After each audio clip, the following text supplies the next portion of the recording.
Assalamualaikum warahmatullahi wabarakatuh. Halo anak-anak yang ibu sayangi dan ibu banggakan. Berjumpa kembali dengan saya Ibu Trisna di mata pelajaran Pendidikan Pancasila dan Kewarganegaraan kelas 9. Pada pertemuan pertama hari ini, kita akan mulai mempelajari mengenai bab 1 tentang dinamika perwujudan Pancasila sebagai dasar negara dan pandangan hidup bangsa.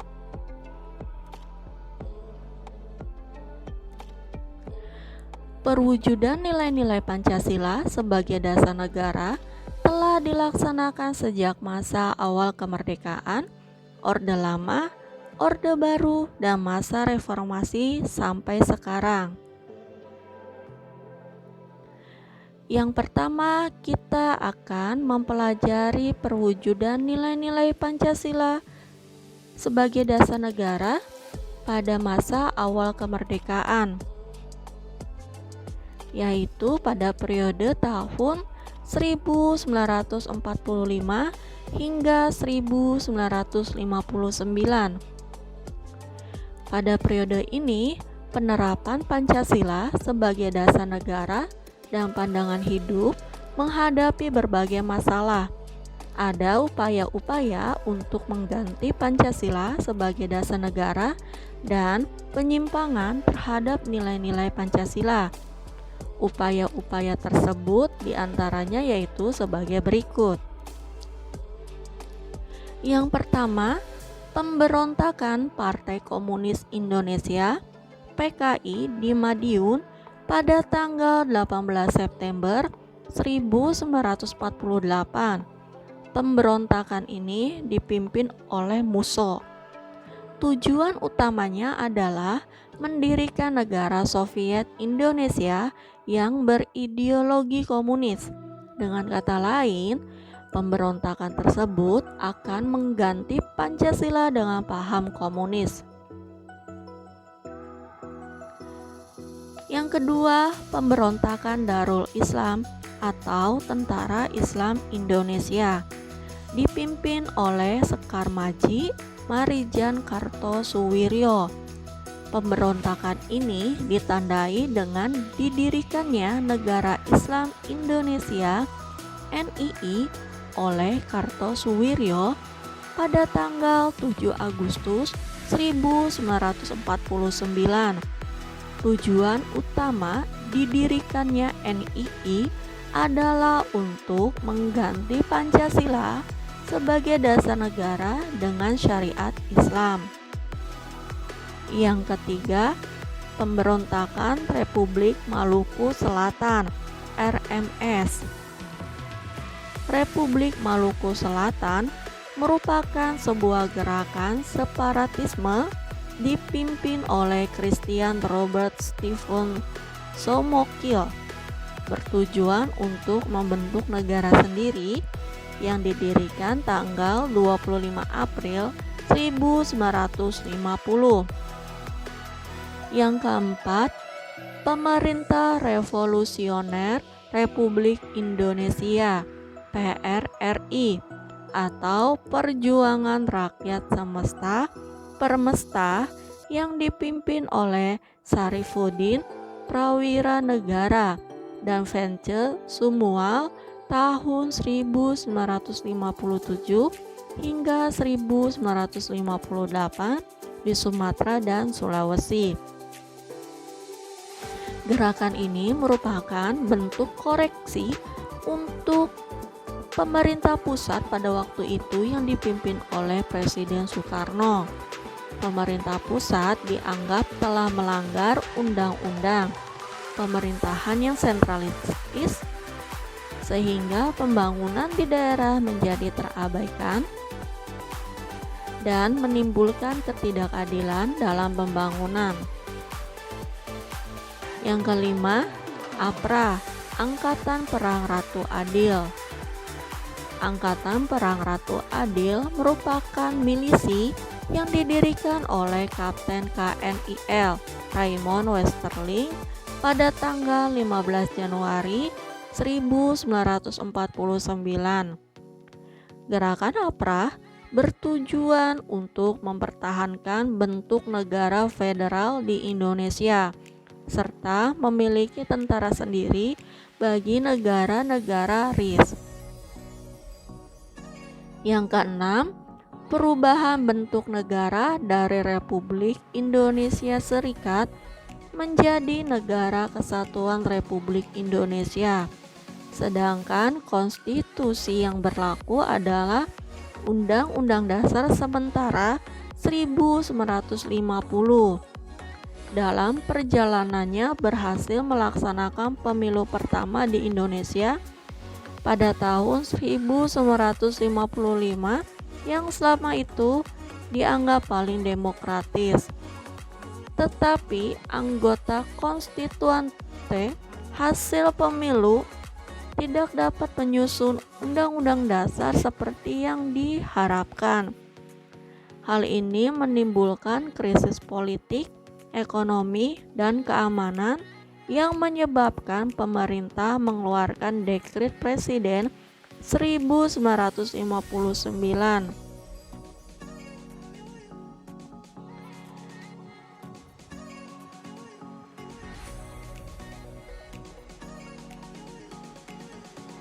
Selanjutnya adalah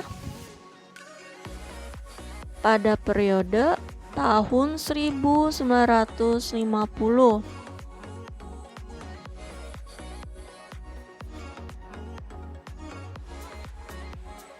Periode ini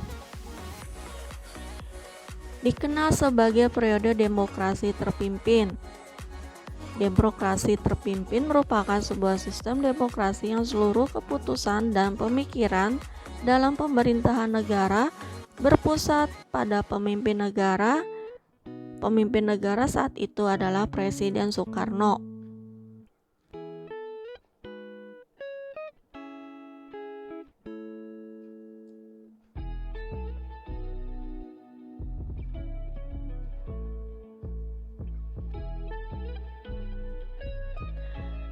Demokrasi terpimpin dicetuskan oleh Presiden Soekarno karena banyaknya gerakan separatis yang menyebabkan ketidakstabilan negara, tersendatnya pembangunan ekonomi karena sering terjadinya pergantian kabinet, sehingga program pembangunan yang dirancang oleh kabinet tidak berjalan secara utuh, serta badan konstituante yang gagal menjalankannya tugasnya untuk menyusun undang-undang dasar.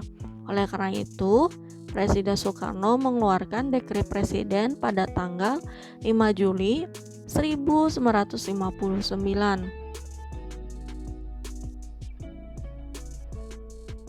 Beberapa penyimpangan terhadap Pancasila dan Undang-Undang Dasar Negara Republik Indonesia tahun 1945 diantaranya yaitu sebagai berikut. Presiden Soekarno ditetapkan sebagai presiden seumur hidup. Pada periode ini terjadi pemberontakan PKI tanggal 30 September 1965 yang dipimpin oleh DN Aidit. Tujuan pemberontakan ini adalah menjadikan negara Indonesia sebagai negara komunis yang berkiblat ke negara Uni Soviet, serta mengganti Pancasila dengan paham komunis.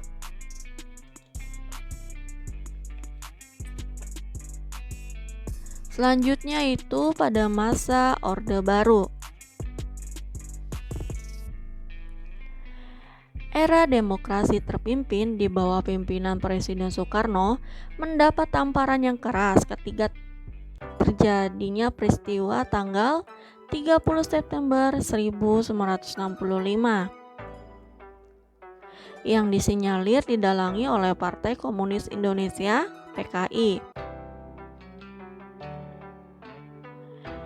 Era baru dalam pemerintahan dimulai setelah melalui masa transisi yang singkat, yaitu antara tahun 1966 hingga 1968. Ketika itu, Jenderal Soeharto dipilih menjadi Presiden Republik Indonesia. Era tersebut kemudian dikenal sebagai Orde Baru dengan konsep demokrasi Pancasila. Visi utama pemerintahan Orde Baru ini adalah untuk melaksanakan Pancasila dan Undang-Undang Dasar Negara Republik Indonesia tahun 1945 secara murni dan konsekuen dalam setiap aspek kehidupan masyarakat Indonesia.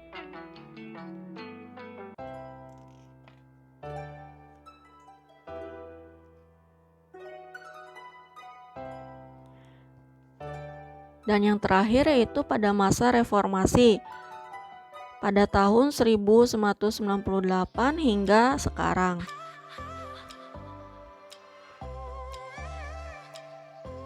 Pada masa reformasi, penerapan Pancasila sebagai dasar negara terus menghadapi berbagai tantangan. Penerapan Pancasila tidak lagi dihadapkan pada ancaman pemberontakan yang ingin mengganti Pancasila dengan ideologi lain. Akan tetapi lebih dihadapkan pada kondisi kehidupan masyarakat yang diwarnai oleh kehidupan yang serba bebas. Kebebasan yang mewarnai kehidupan masyarakat Indonesia saat ini meliputi berbagai macam bentuk, mulai dari kebebasan berbicara, berorganisasi, berekspresi, dan sebagainya. Kebebasan tersebut di satu sisi dapat memacu kreativitas masyarakat, tapi di sisi lain juga bisa mendatangkan dampak negatif yang merugikan bangsa Indonesia itu sendiri. Terdapat beberapa hal negatif yang timbul sebagai akibat penerapan konsep kebebasan yang tanpa batas, seperti munculnya pergaulan bebas, pola komunikasi yang tidak beretika, peredaran narkoba dan minuman keras, aksi anarkisme, serta vandalisme, sehingga memicu terjadinya perpecahan dan penurunan moral. Tantangan lain dalam penerapan Pancasila di era reformasi adalah menurunnya rasa persatuan dan kesatuan di antara sesama warga bangsa saat ini. Hal ini ditandai dengan adanya konflik di beberapa daerah, tawuran antar pelajar, serta tindak kekerasan yang dijadikan sebagai alat untuk menyelesaikan permasalahan. Peristiwa-peristiwa tersebut dapat menimbulkan konflik antar warga dalam kehidupan masyarakat, seolah-olah wawasan kebangsaan yang dilandasi oleh nilai-nilai Pancasila yang lebih mengutamakan kerukunan telah berkurang dari kehidupan masyarakat Indonesia. Cukup sekian pemaparan materi pada pertemuan hari ini. Sampai jumpa pada pertemuan selanjutnya. Wassalamualaikum warahmatullahi wabarakatuh.